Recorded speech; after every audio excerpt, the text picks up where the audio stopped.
Washington football. Woo!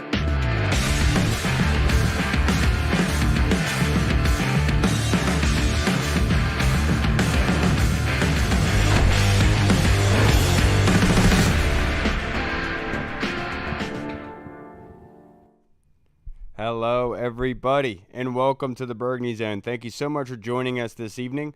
We are going to be watching this beautiful game coming up with the Ravens versus the Commanders. Cannot wait to get that started. Thank you so much for joining us here. The Burgundy Zone is a part of the Frederick Podcast Network. You can find out more by going to www.letsofrederick.com.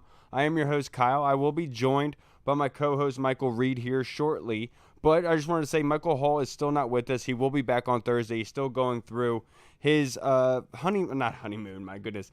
party. He will be back with us on Thursday evening. But we will be having the live stream come up as soon as the game is live being broadcasted. We'll have that up for you. But before the game gets going, just want to say there's a couple inactives for tonight's game, so we want to go over that. The first being that Charles Leno will not be for the lineup. Logan Thomas, Montez Sweat, Deron Payne, Jonathan Allen, Chase Young, Kendall Fuller, Benjamin St-Juste, Cam Curl, Derek Forrest, Fedarian Mathis, and Danny Johnson are all not playing. Basically, the entire defense, besides a couple of mismatch, maybe Jamin Davis and others. But obviously, Andrew Wiley was the big question mark there. If you want to start Sam Howell tonight without both of his tackles, obviously only missing out on Leno this evening. So you could kind of, little sigh of relief. It's not the entire offensive line, but at least the old vet that you know is sustainable, is consistent, doesn't need to be playing in the second preseason game. And I know that we're all kind of concerned about the starters, and that being with Sam Howell. How long do we want Sam Howell to be in this football game, given the fact that where we are at the moment? Do we want to injure him with Leno being out? And I don't think it's that big of a concern. If we're talking about a quarter and a half, if you were talking about a half, possibly even more than that, then I would say, yeah, there's probably a reason for concern. But right now, I feel like there isn't any. I feel like at this point in time, we have to be realistic about Sam Howell in this situation and say, look, he needs starting time. And I'm more than anybody is going to sit here and say he should be sitting out. I don't want him to get injured at all. But the rational and logical part of me can sit here and say it makes sense that Sam Howell would start and play in this game for more reps. We've seen with guys like Trey Lance going back to college, didn't have that many reps. And you see how important it is and pivotal and crucial for these guys to be able to get those reps in games, not just in practice, but seeing when the bullets are flying, how they're going to react. And that's something you really want to pay attention to. So that's why it's big for Sam Howell to play in this football game. I don't expect for them to have their starters out there. I know we all hoped and wished that we'd be able to see Mark Andrews in this game, but I highly doubt that he's going to be able to come here and be able to show out in this game. They know that he has an X on his back, so to speak, and they're going to make sure that he's going to be ready to go for the regular season, even though we would all love the ability to see Mark Andrews in this football game and being able to get some of that punishment that he gotten from before. A couple of highlights I want to talk about before this game gets started of guys that I want to pay attention to, that I'm looking after, seeing how they're going to do this evening. And one in particular, I want to look at Andre Jones, the 7th-round pick D-end. Montez Sweat and Chase Young both are not playing in this football game. Andre Jones got a lot of run at joint practices against the Ravens earlier last week, and a lot of people were saying he was impressing. And so I would love to be able to see how the defensive ends do tonight. James Smith-Williams got a sack in the first matchup against the Browns.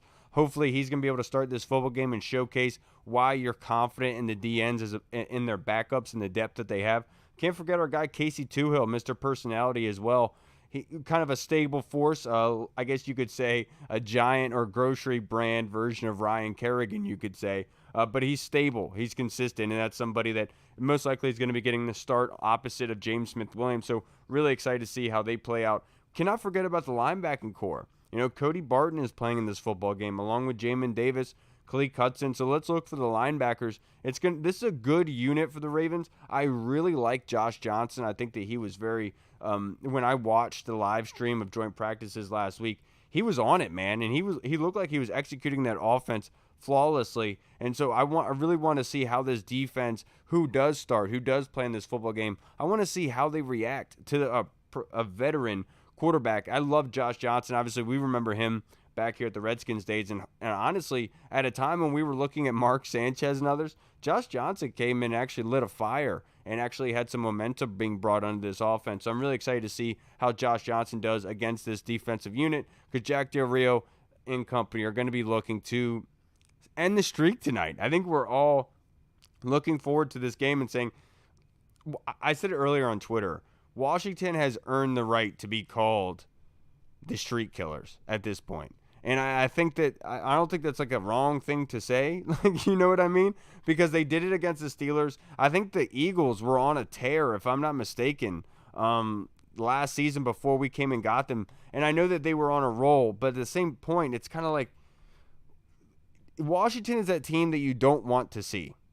And I understand why people look at this team and say, oh, they're not all that much. They don't do this. They don't, like, I get it. But at the same point, this is a team that is going to fight with you every single match. And every step of the way, they're going to make it hard for you. And yeah, there are some times where they let the things get under them. But under this Ron Rivera coaching staff, especially now under EB, this isn't the type to lay down. And especially when they're challenged like that, like they were at joint practices, yeah, you might get the little funny toss throwing guys around. You might be able to get a good laugh at that. But we know that you guys care about this game. Like, you care about winning this game, right? And so I don't want to sit here and say that the Ravens are saying, oh, who cares? This is just another game. It's not for them. They're ready to go, and they want to win this football game. And I would love to be able to rip that from them and let them know, hey, you're not the king of here anymore. You know, those days are long gone. Ray Lewis, Ed Reed, they're not here anymore. You can't hang your hat on them. And look, you just paid your quarterback, and that's great and all, but guess what? You shouldn't have done that, because now you suck. And honestly, that's what I saw with the joint practices. No disrespect to them. I know Lamar wasn't doing anything. I just wasn't impressed with them. Even Jacoby Brissett, the way he was orchestrating the offense, it was completely different than what Josh Johnson and company were doing. But you got to give respect to them and what they bring here. Look, I get it, but the fact is, I love this football team, and I love that where we're at right now. And I think this football team could do a lot. And that fight, we talked about last week on the podcast, I think said a lot about this football team and where they are as a unit and the growth where they are, because it really shows and speaks volumes of them standing up for one another. You know, even though Coach Rivera told them, hey, do not get into no bullshit, right, is what he said.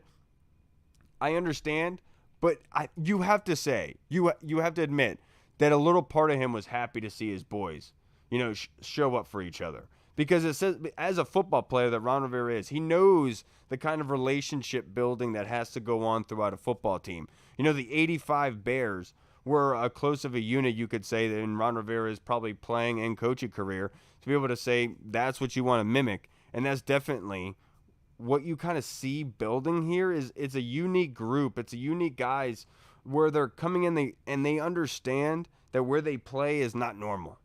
You know what I mean? And so they're kind of building together, and it's us against the world kind of mentality.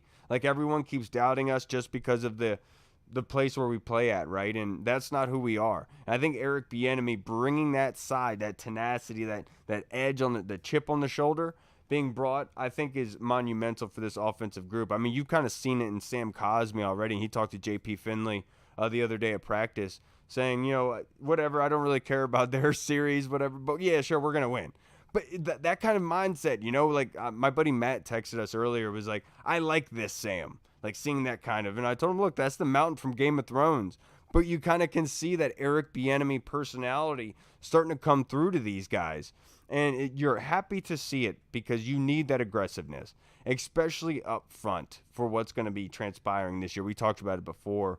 I think that they have 10 of the top 15 pass rushing units from last season they're facing against this year. So the offensive line is going to be obviously necessary in order to achieve and be good at doing so. I'm concerned about the offensive line, and I think that Charles Leno sitting out says a lot, because if they were confident in who they had up front, I am very sure that they'd be able to say, you know what, let's sit those guys down. Let's not worry about them. Let's not put them out there, you know, and that's not what they're doing.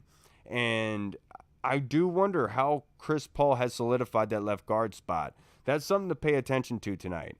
Watch that left side of the line. You know, Cornelius Lucas is the backup left tackle, staying in for Charles Leno at the moment. So make sure you keep an eye on that left side. See how they hold up. Leno was very consistent for us last season, even though he was banged up, and he did get beat sometimes, and everybody does in the NFL. I mean, let's let's not be stupid about this. But you can't always depend on it. So it's always good to see what you have in relief and how it would look if you needed to rely on that. I've always said if you're going to build a football team, the best thing you could possibly do is build it up to the point where you feel confident in your backups. And that's hard to do in the NFL, let alone any sport, right? Because there are backups for a reason. But you want to kind of build up that depth. And hopefully Cornelius Lucas tonight, coming out against the Ravens, which are not going to be playing their starters, but hopefully he shows you that confidence to work with Chris Paul and to be good to be able to move the ball downfield. For some reason, I am not getting the live stream for some sense. So I guess we're not getting the live stream anymore. My goodness, this is lame. Why? Hold on, guys. I might have to pause this puppy.